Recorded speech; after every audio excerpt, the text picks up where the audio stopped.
영원부터 영원까지라는 제목으로 하나님의 말씀 전하도록 하겠습니다. 흔히 인생은 생로병사의 과정을 거친다고 이야기합니다. 태어나고 자라고 장성하고 결혼하고 자녀를 낳고 병들고 죽는다라는 얘기죠. 그런데 미래를 알 수 없는 우리 인생의 죽음의 결과가 어떻게 될지 아무도 예측할 수 없는 것이죠. 어떤 죽음은 생로병사를 거치지 않고 참 황망한 죽음을 맞이하는 그런 예들도 있는 것을 듣게 됩니다. 예를 들어 한국에서 한 병원에서 있었던 신생아 중환자실에서 병원의 실수로 인해서 4명의 아기가 연달아 죽는 참 아픈 비극이 있었죠. 그 소중한 생명을 기다렸던 그 부모의 마음이 얼마나 찢어지고 아팠겠어요. 또한 그뿐만이 아니라 자연재해로 세계 곳곳에서 더 많이 일어나는 자연재해로 인해서 정말 한 치 앞도 우리가 예측할 수 없다라는 그 사실, 우리들이 얼마나 유한한 그런 연약한 인생을 살아가는가에 대한 것을 깨닫게 되는 정말 죽음의 소식도 많이 있음을 우리가 알고 있습니다. 그런 면에서 우리 인생이라는 존재가 마치 풀과 같고 그 영화가 들의 꽃과 같다라고 노래한 오늘 시편 저자의 그 묵상은 우리 인생의 한 단면을 너무나 정확하게 읽어내고 있다라는 느낌을 받습니다. 그런 면에서 우리 인생은 참 허무하다라고 느낄지도 모르겠습니다. 자신의 인생에 가장 좋았을 때가 좀 오래 지속됐으면 좋겠는데 사실은 한순간에 지나가 버릴 때가 참 많이 있는 것이죠. 그러나 중요한 것은 오늘 시편 저자는 인생의 허무함을 강조하고 노래하고 있는 것이 아닙니다. 우리 인생은 참으로 연약하고 유한하기 때문에 영원히 변하지 않는 것을 붙잡아야 된다라고 시편 저자는 오히려 강조하고 있는 것이죠. 간절히 바라기는 오늘 말씀을 통해서 우리가 붙잡아야 할 것은 무엇인지, 그리고 우리가 어떤 삶을 살아야 하는지에 대해서 오늘 말씀을 나눌 때 하나님이 주시는 큰 은혜와 또한 결단이 있는 복된 시간 되시기를 주님의 이름으로 간절히 축원합니다. 먼저 시인은 우리들에게 우리가 무엇을 붙잡아야 하는가에 대해서 심각한 질문을 던지고 있습니다. 그래서 시인은 인생의 유한한 것들과 영원한 것들을 서로 대조하면서 우리들에게 설명하고 있습니다. 인생의 유한한 것들은 뭡니까? 그것의 예를 든 것이 바로 15절에 나온 것처럼 인생의 날들, 그리고 인생의 영화입니다. 15, 16절을 보면 인생이 그날의 풀과 같으며 그 영화가 들의 꽃과 같도다. 그것은 바람이 지나가면 없어지나니 그 있던 자리도 다시 알지 못하거니와. 우리 인생의 날들이 풀과 같고 들에 핀 꽃과 같다라고 하는 것은 우리들의 인생이 얼마나 유한한지, 얼마나 짧은지를 묘사하고 있습니다. 풀의 수명이 얼마나 될 거라고 생각하십니까? 시편 90편 6절에서 이런 구절이 있습니다. 푸른 아침에 꽃이 피어 자라다가 저녁에는 시들어 마르나이다. 하루밖에 가지 않는. 풀보다는 꽃이 좀 나을까요? 그 아름다움에 있어서는 풀에 비교할 수 없지만 꽃이 가진 특징도 곧 시들어 버린다라는 것입니다. 꽃이 가진 화려함, 오래 지속됐으면 좋았겠지만 사실은 오래 지속되지 않죠. 시간이 지나면 금방 시들어 버리고 말라 버리는 것이 그 꽃입니다. 그런데 저자는 우리들의 인생의 영화가 마치 들에 핀 꽃과 같다라는 거예요. 이 저자는 아마도 이 말을 하면서 유대 광야의 자신의 경험을 얘기하고 있는 것 같습니다. 유대 광야에서는 한순간에 사막에서 어떤 뜨거운 바람이 불면 그 아름답게 보였던 들에 핀 꽃들이 순식간에 다 시들어버린다는 거예요. 다 떨어지고 순식간에 시들어버린다는 겁니다. 그래서 오늘 시편 저자가 강조하는 것은 뭡니까? 우리들의 인생이 순식간에 없어져 버릴 수 있는 참 유한하고 덧없는 인생이다. 그거를 얘기하고 있는 것이죠. 많은 사람들이 자신의 삶의 전성기를 자랑하는 사람들이 있습니다. 자신이 얼마나 많은 돈을 벌었었는지, 한때 얼마나 잘 나갔었는지, 얼마나 성공했었는지를 회상하며 자랑합니다. 물론 전성기가 있었다라는 것은 참으로 좋은 일입니다. 감사한 일이죠. 그러나 정말로 지혜로운 사람은 우리 인생이 영원하지 않고 언제든지 시들고 꺾일 수 있다라는 것을 겸허히 인정하는 사람입니다. 과거의 영광만 붙잡고 현재의 불만족스러운 모습을 애써 포장할 필요가 없다라는 것이죠. 오늘 매일 성경의 본문이 바로 오늘 본문인데요. 본문의 해설에서도 이런 구절이 나와 있습니다. 높고 잘 나가는 자리에 있었다면 용기 있게 내려올 때를 알아야 하고, 내려와서는 애써 강한 척 자신을 포장할 필요가 없으며, 인생의 연약함과 무상함을 스스로 인정할 때 나와 타인에게 더 관대해지고 자신의 분량 이상의 욕심을 내지 않게 된다. 너무나 맞는 설명이에요. 몇 주 전에 코미디언 자니 윤의 기사를 본 적이 있습니다. 아마도 여러분들도 보신 분들이 계실 거예요. 참 화려했었죠. 1962년도에 미국에 와서 그 어렵다던 그 자니 카슨이 진행하던 투나잇 쇼에 발탁이 되어가지고 참 몇십 년 동안 화려하게 활동을 했던 코미디언입니다. 그러다가 1989년에는 한국으로 다시 들어가서 자니 윤 쇼라는 것을 해서 많은 사람들에게 즐거움을 주고 또 한국의 토크쇼를 아주 새롭게 일으켰다라는 평가를 받는 사람입니다. 그런데 지난 2016년 뇌출혈이 있었다라고 그러죠. 그래서 쓰러진 뒤에 치매를 앓으며 한 요양병원에서 쓸쓸히 늙어가는 그런 모습을 사진과 함께 그 기사를 보고 많은 사람들이 놀랐다라고 합니다. 그 화려했던 잘 나갔던 그러한 모습의 그 잔이온을 기억하는 사람들에게는 충격이라는 것이죠. 그러나 사실 그것이 충격일 것까지도 없는 것이 그것이 우리 인생의 모습이기 때문이죠. 아무리 화려했던 과거를 가지고 있는 사람이나 평범한 소시민의 삶을 살았던 사람에게나 동등하게 찾아오는 것은 병들고 늙고 그 사실에는 변함이 없다라는 것이죠. 따라서 나이 들어가는 것을 우리가 피할 수 없다면 그것을 슬퍼하거나 두려워할 일이 아니라 오히려 우리들의 인생의 연약함과 무상함을 인정하고 주어진 시간 동안 하루하루 최선을 다하며 감사함으로 살아가는 것이 하나님께서 우리들에게 요구하시는 인생의 모습이라는 것입니다. 따라서 처음에 던졌던 질문처럼 우리가 무엇을 붙잡아야 하겠는가? 그것은 나의 화려했던 과거가 아니라 나의 성공이 아니라 시간이 지나도 변하지 않는 영원한 것을 붙잡아야 된다라는 것이죠. 그렇다면 시간이라도 영원히 변하지 않는 것, 그것이 뭐겠습니까? 바로 17절에서 저자는 그것을 밝히고 있습니다. 17절 우리 다 함께 화면을 통해서 읽죠. 시작. 여호와의 인자하심은 자기를 경외하는 자에게 영원부터 영원까지 이르며 그의 의는 자손의 자손에게 이르리니. 아멘. 풀과 꽃처럼 일시적이고 유한한 것이 있는데 그것과 달리 영원히 지속되는 것이 있다라고 저자는 이야기하고 있습니다. 그것이 뭡니까? 하나님의 사랑입니다. 그리고 하나님의 의입니다. 시간이 지나도 우리를 향한 하나님의 사랑과 하나님의 의는 절대로 변하지 않는다라는 것이에요. 얼마나 감사합니까? 그런데 이 구절에서 말하는 하나님의 사랑에는 사실은 크게 보면 두 가지 종류의 사랑이 있습니다. 하나는 하나님을 믿지 않는 사람들에게도, 이 세상에 존재하는 모든 사람들 피조물에게도 베푸시는 사랑이 있어요. 예를 들면 뭡니까? 마태복음 5장 45절을 보면 하나님이 그 해를 악인과 선인에게 비추시며 비를 의로운 자와 불의한 자에게 내려주심이라 그랬습니다. 생각해 보면요, 우리 모든 피조물이 살아가기에 정말 필수적인 것들은 하나님께서 다 거저 주신 거예요. 공기를 생각해 보세요. 물을 생각해 보세요. 해와 별을, 그리고 비를 생각해 보세요. 만약에 그것들이 정말 하나님을 믿는 자들에게만 주어지는 것이었다라고 한다면, 혹은 돈을 받고 사야 되는 것이었다라고 한다면 어떤 일이 벌어지겠어요? 그러나 하나님께서는 하나님을 믿는 자든 믿지 않는 자든 동일하게 모든 생명체가 살아갈 수 있도록 이런 것들을 거저 베푸시는 하나님의 사랑이 있어요. 그게 일반적인 사랑이에요.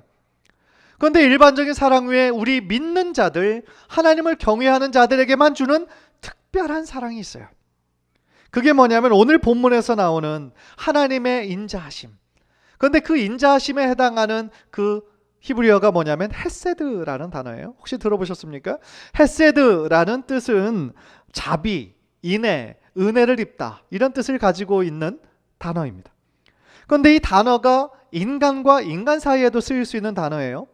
그래서 한 사람이 다른 사람에게 베푼 그 사랑, 그 인애, 그 헤세드만큼 그 사람에게 그것을 요구할 수 있는 그 권리가 주어진다라고 합니다. 마치 예를 들면 다윗과 요나단의 어떤 사랑과 우정을 생각할 때에 요나단이 다윗에게 그 사랑을 베풀었어요. 그 헤세드를 베풀었어요. 그래서 나중에 다시 다윗이 요나단에게 그 헤세드의 사랑을, 거기에 상응하는 헤세드를 요구하는 장면이 나와요. 즉 인간의 헤세드는요, 자신에게 베푼 그 헤세드만큼, 받은 헤세드의 사랑만큼 그것을 베풀어야 하는 책임을 갖는 데 반해서 하나님의 헤세드는 달라요. 하나님께서의 헤세드는 뭐냐? 자신과 언약을 맺은 하나님의 백성들에 대해서 무한하신 사랑과 은혜를 베푸세요. 즉 하나님은 그분의 언약 관계에 있는, 그분이 복 주시겠다라고 약속하신 하나님의 자녀들에게는 늘 신실하고 성실하시게 하나님의 사랑을 베푸신다라는 거예요. 얼마나 감사한 겁니까? 따라서 인간 사이의 헤세드는 영원하지 않아요. 변덕이 많아요. 받은 만큼 주지 않아요. 그러나 하나님의 헤세드는 영원하신 사랑으로서 하나님의 백성을 끝까지 붙잡으시는, 끝까지 포기하지 않으시는 헤세드의 사랑인 거예요. 이 구약의 헤세드가요, 신약에 들어와서 아가페의 사랑으로 변한 거예요. 헤세드, 구약의 히브리어의 헤세드가 그 신약 성경의 아가페, 그 사랑과 동일한 사랑이라는 것이죠. 그래서 우리를 너무나 조건 없이 사랑하시기 때문에 자신의 사랑하는 아들 독생자 예수 그리스도의 생명을 우리들에게 내어주시기까지 한 그 사랑을 보여주신 것이죠. 진정한 사랑에는 이러한 자기 헌신과 자기 희생이 뒤따르기 마련입니다. 2011년 12월자 중앙일보에 한 기사가 났는데요. 그 기사의 내용은 이렇습니다. 아이다호 주에 제니라는 여성이 있었어요. 그런데 몸이 너무 안 좋아서 병원에 가보니까 뇌종양 3기라고 하는 진단을 받은 거예요. 지금 당장 치료를 받아야 한다. 급박한 소식을 들었는데 또 동시에 어떤 소식을 들었느냐? 임신 중이라는 소식을 들은 겁니다. 그 제니와 그녀의 남편은 심각한 질문에 빠졌어요. 왜냐하면 그 항암 치료를 받으면 뱃속에 있는 아기를 유산을 시켜야 돼요. 왜냐하면 어차피 항암 치료를 받으면 죽어요. 그러니까 유산을 시켜야 된다라고 의사는 권고하고, 아기를 살리려면 그 항암 치료를 받을 수가 없다라고 얘기하는 거죠. 선택해야 합니다. 뱃속의 아기의 생명을 살릴 거냐, 아니면 내가 먼저 항암 치료를 받을 거냐. 여러분 같으면 어떻게 선택하시겠어요? 참 힘든 선택이었죠. 그런데 이 제니와 그 남편은 뱃속에 있는 아기를 살리기로 선택을 합니다. 그리고 9개월 동안 뇌종양의 그 치료를 받지 않고 그 암과 사투를 벌입니다. 고통 가운데 있습니다. 그런데 다행히 감사한 건 9개월의 기간이 지나 아기가 건강하게 태어났어요. 체드라는 아들이 태어났습니다. 그런데 그 아들이 태어나고 12일이 지나서 이 어머니 제니는 죽고 말았어요. 사실 이러한 이야기를 들으면 참 자신에게 있는 소중한 생명을 살리기 위해서 자신의 목숨을 아랑곳하지 않고 헌신한 그 어머니, 그 제니의 이야기가 우리들 모두에겐 참 감동을 주는 이야기고 참 고귀한 이야기입니다. 그러나 그거보다 더 귀한 얘기가 있죠. 그게 뭐냐? 하나님께서 나 같은 죄인을 살리시기 위해 자신의 사랑하는 아들 독생자 예수 그리스도의 생명을 우리들에게 내어주셨다는 사실이에요. 사실 누가 감히 그런 결정을 내릴 수가 있겠습니까? 이 세상에도 가끔씩 어떤 미담이 있죠. 자기와 전혀 모르는 사람을 위해서, 살리기 위해서 자신의 목숨을 던지기까지 구한 경찰들, 의인들, 소방관들, 그런 이야기들이 존재해요. 그러나 우리가 절대로 들을 수 없는 것은 큰 죄를 져서 지금 감옥에서 죽음을 기다리고 있는 사형수를 위해 누가 자신의 죽음을 걸고 그 사람을 대신 살리는 그러한 기사를 우리는 본 적이 없어요. 그런데 우리 하나님께서는 죽을 수밖에 없는 우리 죄인들을 위해 자신의 그 사랑하는 아들의 생명을, 그 목숨을 우리들에게 주셨다라는 것이죠. 이 말할 수 없는 사랑, 우리들의 머리로는 도저히 이해할 수 없는 큰 사랑을 우리들 모두가 받았다라는 사실이에요. 사랑하는 성도 여러분, 우리가 이처럼 큰 하나님의 헤세드의 사랑을 받았다라고 한다면 그러면 우리는 어떤 삶을 살아야 할까요? 그것이 우리가 두 번째로 나누고 싶은 주제입니다. 그 삶은 바로 하나님의 언약을 지키고 행하는 삶이에요. 18절을 보십시오. 18절 우리 한번 화면을 보면서 다 함께 읽죠. 시작. 곧 그의 언약을 지키고 그의 법도를 기억하여 행하는 자에게로다. 아멘. 방금 전에 우리는 하나님의 그 헷세대의 사랑이 하나님을 경외하는 자에게 임한다고 들었습니다. 따라서 이 18절은 하나님을 경외하는 자의 특성을 조금 더 구체적으로 이야기하고 있죠. 그것은 뭡니까? 하나님의 말씀을 지키고 행하는 자라는 것입니다. 하나님을 경외한다라는 것은 죄를 미워하는 것이고 하나님의 말씀을 따라 순종하고 지키는 삶을 의미하는 겁니다. 즉 하나님의 말씀을 단순히 아는 자가 아니라 하나님의 말씀을 기억하고 그 말씀대로 살아가려고 매일매일 노력하는 사람이라는 뜻인 거죠. 그런데 그 헷세대의 영원한 사랑이 우리들에게 영원히 이어지기 위해서는 어떻게 되겠습니까? 바로 나만, 우리들의 가족만 그 말씀을 지키고 행할 것이 아니라 우리들의 자녀들에게 부지런히 그러한 삶을 살아갈 수 있도록 전수해야 한다는 것이죠. 바로 그러한 삶이 한치 앞도 내다볼 수 없는 우리들의 유한하고 연약한 인생들이 반드시 붙잡아야 할 영원한 약속인 줄 믿습니다. 왜 그렇습니까? 시간이 지나면 우리 주변의 모든 것은 다 사라지고 없어집니다. 그러나 오직 하나님의 말씀만은 영원히 존재하기 때문입니다. 이사야서 40장 8절 우리 다 함께 한 목소리로 읽죠. 시작. 풀은 마르고 꽃은 시드나 우리 하나님의 말씀은 영원히 서리라 하라. 할렐루야. 풀은 마르고 꽃은 시들지만 우리 하나님의 말씀은 영원히 지속될 줄 믿습니다. 그렇습니다. 그렇기 때문에 유한한 우리가 붙잡아야 하는 것, 나를 살리시고 나를 붙잡아 주시는 하나님의 영원한 말씀이라는 겁니다. 우리가 영원한 말씀에 의지하며 그 말씀에 빗대어 살아갈 때에 유한한 우리들의 인생이 가장 빛나는 인생, 복되는 인생으로 변화될 줄 믿습니다. 또한 그것이 영원에 의지하여 살아가는 축복의 인생이라는 것이죠. 이런 상상을 머릿속에 한번 해봤습니다. 우리 인생이라는 것이 결국 천국에 이르는 삶을 목적으로 한다라고 그러면 우리들이 어떤 복음제에서도 나오는 것처럼 우리가 가진 그 사다리로는 하나님께 닿을 수가 없어요. 하늘에 닿을 수가 없어요. 우리가 아무리 많은 부를 가지고 있어도, 많이 성공했어도, 힘이 세도, 지혜가 있어도 우리가 가진 것으로는 그 하늘에 닿을 수 있는 사다리가 없는 거죠. 다 아무리 길어도 중간에 끊어버리고 말아요. 그것이 어떻게 보면 우리 인생이 가진 유한함이죠. 하늘에 닿을 수가 없어요. 그런데 하늘에 닿은 사다리가 있어요.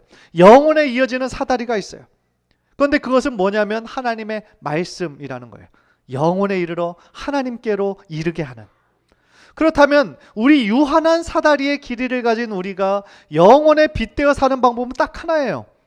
우리가 가진 제한된 사다리를 영혼의 말씀의 사다리에 빗대어 놓는 거, 잇는 거, 그리고 우리가 가진 거기로 올라가서 영혼의 말씀에 기대어 그 하늘에 이르는 사다리로 올라가는 거. 그것이 바로 영혼에 빗대어 사는 삶이라고 할 수 있는 것이죠. 그것이 우리가 가진 것으로는 한계가 있는 삶이지만 영원히 거하시는 하나님의 말씀에 빗대어 영원에 의지하며 살아가는 우리들의 인생의 모습이라는 것입니다. 그런 면에서 우리 시온성 가족 모두가 정말 하나님의 사랑과 축복을 자자손손, 대대손손 누릴 수 있는 방법은 영원히 변하지 않는 하나님의 말씀을 읽고 지키고 우리들의 자녀들에게도 부지런히 전수하는 그 방법 한 가지뿐이라는 거예요. 그 목적을 이루기 위해서 저는 앞으로 2018년, 2019년 우리들의 자녀들과 함께 성경을 일독하는 프로젝트를 진행하려고 합니다. 동일한 본문, 동일한 성경 본문을 자녀들과 함께 읽는 거예요.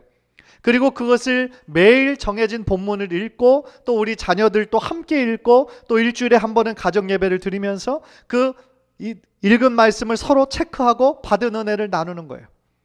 그 말씀으로 우리가 함께 교제하고 우리들의 자녀들에게 그러한 부모들의 모습을 가르칠 때에 우리들의 자녀들이 시간이 지나도 하나님을 떠나지 않고 교회를 떠나지 않고 계속하여 하나님을 잘 믿는 신실한 주님의 자녀로, 믿음의 자녀로 변화될 줄 믿습니다.